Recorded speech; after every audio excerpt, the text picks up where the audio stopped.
Hello friends, welcome to my channel secrets of CPR. मेरा नाम है सरबिंदु पाल। फ्रेंड्स, आज देखते हैं कि निफ्टी और बैंक निफ्टी में हमें सीपीआर के सेटअप पर क्या ट्रेड की अपॉर्चुनिटीज़ मिल रही थी। फ्रेंड्स, आज क्या हुआ कि आज मार्केट में गैप अप ओपनिंग हुई और उसके बाद मार्केट रुका ही नहीं, मार्केट चलता चला गया। अब पहला जो ट्रेड वो मैं देख रहा था वो सीपीआर के सेटअप का ट्रेड नहीं था। जिस तरीके से मैं रिपीटेटिव पैटर्न पर ट्रेड करता हूँ वो वैसा बिल्कुल भी नहीं था। मैं एक लॉजिकल ट्रेड देख रहा था। उसमें मैं ये देख रहा था फ्रेंड्स, आप देखेंगे कि पिछले दिन में जाके देखेंगे जब फ्राइडे का मार्केट था वो एकदम एक डिप लगाया था और वहाँ से एक बहुत अच्छी बाइंग आई थी करीब 200-250 पॉइंट की। उसके बाद मैं ये देख रहा था कि आज गैप अप हो गया है, तो यहाँ पे जितने भी लोग बाय करके गए हैं और होल्ड कर रहे होंगे यहाँ पे, तो यहाँ पे आने के बाद उसके बाद उन्होंने 15 मिनट में भी यहाँ पे काफ़ी अच्छा रन आया। 760 से लेके 800 तक चला गया मार्केट। तो मुझे ऐसा लग रहा था कि हो सकता है कि यहाँ पे मुझे एक कॉन्ट्रा ट्रेड की अपॉर्चुनिटी मिल जाए सिर्फ लॉजिकल बेस पे। और आप यहाँ देखेंगे कि यहाँ पे एक रेड कैंडल भी बनी है। आप देखोगे कि यहाँ पे एक इंडिसिसिव कैंडल भी बनी है, रेड कैंडल। तो मैं इधर देख रहा था कि अगर यहाँ पे कोई कंफर्मेशन आता है इस कैंडल के बाद, कोई बियरिश कैंडल का कंफर्मेशन मुझे ऐसे मिल जाता है या ऐसे मिल जाता है, तो मैं यहाँ पे एक कॉन्ट्रा ट्रेड लूँगा और मैं जो टारगेट देखूंगा वो मैं यहाँ तक पिवट तक देखूंगा। मगर ऐसा नहीं हुआ। इस कैंडल के बाद कोई कंफर्मेशन नहीं आया, तो मैंने यहाँ पे अपना वो ट्रेड नहीं लिया। उसके बाद मार्केट आई और मार्केट ऊपर चलती चली गई। अब फ्रेंड्स क्या है कि यहाँ पे ऑलरेडी एक गैप अप था। गैप अप के बाद इतना मार्केट निकल चुका था, ठीक है ना। तो मेरी भी हिम्मत नहीं हुई यहाँ पे ट्रेड लेने की, और किसी तरीके का ट्रेड की अपॉर्चुनिटी जैसे हम सीपीआर के सेटअप पर लेते हैं वो बन भी नहीं रही थी। तो मैंने क्या किया, कोई ट्रेड नहीं किया। मैंने सिर्फ क्या किया, वेट किया फ्रेंड्स, अपनी बारी का वेट किया कि अपनी बारी पे अगर कोई ट्रेड आता है तो मैं लूँगा। उसके बाद मार्केट चलता चला गया और करीब यहाँ पे जाके उसने एक रिटर्न मारा। अब आप देखेंगे कि जब ये मार्केट ऐसा चल रहा था और मैं यहाँ पे ट्रेड की अपॉर्चुनिटी को सर्च कर रहा था इस कैंडल पे, 925 की कैंडल पे, आप बैंक निफ्टी को देखेंगे कि 925 की कैंडल में वो नीचे की तरफ आ रहा था। बैंक निफ्टी में सुबह मोमेंटम नहीं था। तो इसलिए मैं निफ्टी में वो लॉजिकल ट्रेड को अप्लाई करने की कोशिश कर रहा था और वो ट्रेड देख रहा था। मगर फ्रेंड्स, इसके बाद कंफर्मेशन नहीं आया। आपने शायद सीखा भी होगा कि तीन कैंडलों का को मिला के हम ट्रेड लेते हैं ऐसे, अगर कोई चीज़ टॉप पर होती है तो वो कंफर्मेशन नहीं आया, तो मैंने वो ट्रेड नहीं लिया। अब निफ्टी में हमें इसके बाद कोई ट्रेड की अपॉर्चुनिटी मिली। फ्रेंड, मैंने आप लोगों को पहले भी बताया कि ऐसे ट्रेंडिंग डे में अगर हमें कोई अपॉर्चुनिटी नहीं मिल रही होती है तो हम ऐसा देखते हैं कि अगर ये, और उस टाइम क्या था फ्रेंड्स कि ये जो पिवट था, ये जो 20 डेज़ का ईएमए था करीब यहाँ पर था और प्राइस यहाँ पे था। तो ये मोस्टली क्या होता है, ये एक दूसरे के पास आ जाते हैं। तो ऐसे में क्या होता है कि हम ट्रेड तो ले लेते हैं मगर एसएल हिट होने के चांसेस रहते हैं। तो मैं बीच में ऐसा ट्रेड नहीं लेना चाह रहा था कि मेरा एसएल हिट हो जाए आज के दिन पे। मगर आज ऐसा नहीं हुआ, मार्केट ट्रेंडिंग रहा। उसके बाद देखेंगे कि मार्केट यहाँ से रिवर्स हुआ और मार्केट ने नीचे आने की कोशिश की। तो फ्रेंड्स, यहाँ पे निफ्टी में मुझे कोई और ट्रेड की अपॉर्चुनिटी नहीं मिली। आप देखेंगे कि आज वाइडर सीपीआर की फॉर्मेशन हुई है अपने सीपीआर के सेटअप पे, मगर फिर भी मार्केट आज ट्रेंडिंग था। तो मैं यही आप लोगों को बताता हूँ कि ऐसा हर बार नहीं होगा कि अगर वाइडर सीपीआर की फॉर्मेशन हो गई तो मार्केट साइडवेज रहेगा। हाँ, 10 में से 8 बार ऐसा ही होगा। मगर आज मार्केट बुलिश था तो आज मार्केट चलता चला गया। अब आप देखेंगे कि यहाँ से मार्केट रिट्रेस हुआ निफ्टी में, और निफ्टी में उसके बाद जो मैं ट्रेड की अपॉर्चुनिटी को देख रहा था फ्रेंड्स, वो ये था कि अगर ये हाई अगर चला जाता है और इसके ऊपर ब्रेकआउट आता है तो मैं यहाँ पे एक अपॉर्चुनिटी बन रही थी, मगर मैंने इस अपॉर्चुनिटी को ट्रेड नहीं किया था। आपको बता दूं, मैं पहले ही एक प्रॉफिट ले चुका था। मैं एक प्रॉफिटेबल ट्रेड के बाद ट्रेड नहीं करता। अब देखो कि यहाँ पे जैसे ही आप देखेंगे कि यहाँ पे आप देखो ब्रेकआउट आया इस कैंडल पे, राइट। ये कैंडल कितने बजे की कैंडल है, आप देखो इस कैंडल पे ब्रेकआउट आया है 1:10 की कैंडल पे। 1:10 पे आप मार्केट देखोगे, बैंक निफ्टी अभी ऊपर की ओर चाल चल रहा था, राइट, 1:10 पे, राइट। देखो, तो मैंने यहाँ पे आप लोगों के लिए एक ट्रेड की अपॉर्चुनिटी बन रही थी जो आज के सेटअप के हिसाब से, सीपीआर के सेटअप के हिसाब से बन रही थी, जिसे हम कहते हैं कि आईबीएच और आईबीएल जैसे होता है। वो तो नॉर्मली हम साइडवेज मार्केट में देखते हैं, मगर आज के डेट में अगर आप देखोगे तो यहाँ पे अगर आपका हाई चला गया तो यहाँ पर आप एक अपॉर्चुनिटी को ले सकते थे, एक अपॉर्चुनिटी को सर्च कर सकते थे, जो कि ट्रेड चला भी है। आप देखें कि अगर यहाँ पे आप एंट्री लेते और यहाँ पे आप अपना स्टॉप लॉस रखते यहाँ पे इस कैंडल के नीचे आपको अपना स्टॉप लॉस रखना था, ये आपका रिस्क था और ये आपका रिवॉर्ड था।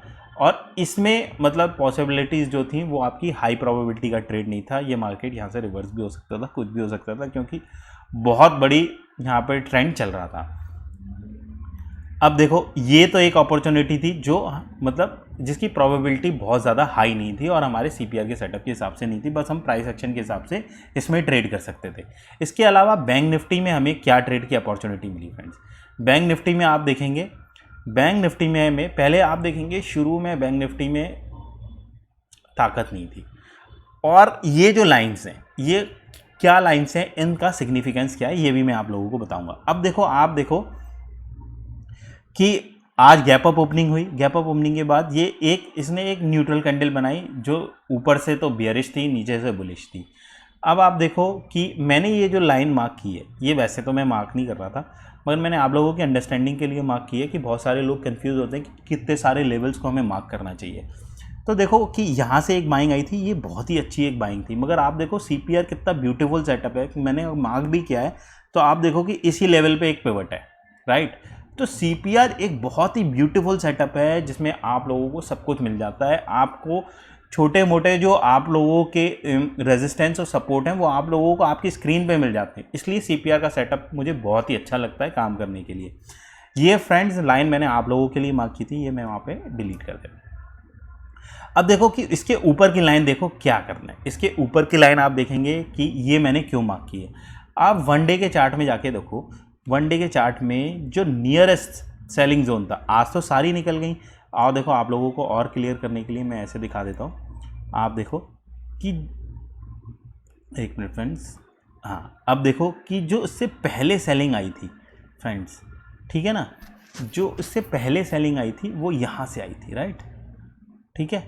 और ये इसके नीचे इससे पहले मतलब आज यहाँ से बाइंग आई है, गैप अप हुआ है, तो इससे पहले यहाँ पे एक क्या था फ्रेंड्स, सेलिंग आई थी, ठीक है ना। तो ये एक पॉइंट था जहाँ से हम लोगों को ऐसा था कि यहाँ से देखो इससे पहले भी मार्केट रिवर्स हुआ है, गैप डाउन ओपनिंग हुई है, तो मेरे को ऐसा था कि यहाँ से हो सकता है कि रिवर्स हो जाए। तो मैंने इस लेवल को भी यहाँ पे मार्क किया हुआ था। ये लेवल जो है आप यहाँ देखेंगे उस टाइम ये सबसे पहले ये जो था ये सबसे नियरेस्ट हाई था और नियरेस्ट रेजिस्टेंस हो रहा था, तो मैंने इसको यहाँ पे मार्क किया हुआ था फ्रेंड्स। इसके अलावा हमें और कौन सा लेवल मार्क करना था फ्रेंड्स, वो था ये वाला लेवल जो कि आज ब्रेक हो गया है। यहाँ पे भी ये दूसरा हाई था जहाँ से सेलिंग आई थी, जिस लेवल को हमें मार्क करना चाहिए था। ये दोनों ही लेवल मैंने अपने सेटअप पे मार्क कर रखे थे फ्रेंड्स बैंक निफ्टी में। अब देखो कि हुआ क्या, अब आज क्या हुआ, मार्केट ओपन हुआ और पूरा का पूरा बुलिश था। शुरू में मार्केट में स्ट्रेंथ नहीं थी बैंक निफ्टी में, मगर उसके बाद वो बुलिश हो गया और चलता चला गया। अब सीपीआर के सेटअप पे हमें कौन सी ट्रेड की अपॉर्चुनिटी आज बैंक निफ्टी में मिल रही थी फ्रेंड्स, आप देखेंगे कि मैंने आप लोगों को दो लेवल दिखाए। तो आप देखेंगे कि इस लेवल के पास ही हमारा पिवट है, ठीक है। अगर ये चीज़ निकल जाती तो हम लोगों के लिए एक बेटर अपॉर्चुनिटी होती फ्रेंड्स, ठीक है ना, जो कि थी भी। मगर आप देखोगे कि यहाँ से मैंने आप लोगों को बताया कि जब भी ट्रेंडिंग डे हो और आपका ट्रेंड छूट जाए तो हमें 20 डेज़ ईएमए को फॉलो करना है। और हमें कोई ऐसा ट्रेंड मिलता है, मान लो ये 20 डेज़ का ईएमए और ये ऐसे करके हमें मिलता, तो हम यहाँ पे अपना ट्रेड ले लेते। तो यहाँ पे हमें ट्रेड की अपॉर्चुनिटी नहीं मिली। मैं भी शांति से बैठा रहा, मैंने अपने रूल्स को फॉलो किया और शांति से बैठा रहा, ट्रेड हमें ज़रूर मिलता है। अब देखो कि मार्केट उसके बाद थोड़ा सा रिट्रेस हुआ, ठीक है। ये कोई सेलिंग नहीं है, ये मार्केट ने रिट्रेसमेंट किया, एक डिप लगाया, थोड़ी सी प्रॉफिट बुकिंग आई है समवेयर अराउंड। यहाँ पे मैंने एंट्री ली। वैसे तो हमारी जो एंट्री बन रही थी फ्रेंड्स यहाँ पे बन रही थी, ये हमारा टारगेट हो रहा था और यहाँ हमें अपना स्टॉप लॉस रखना था, राइट फ्रेंड्स, यहाँ पे, ठीक है।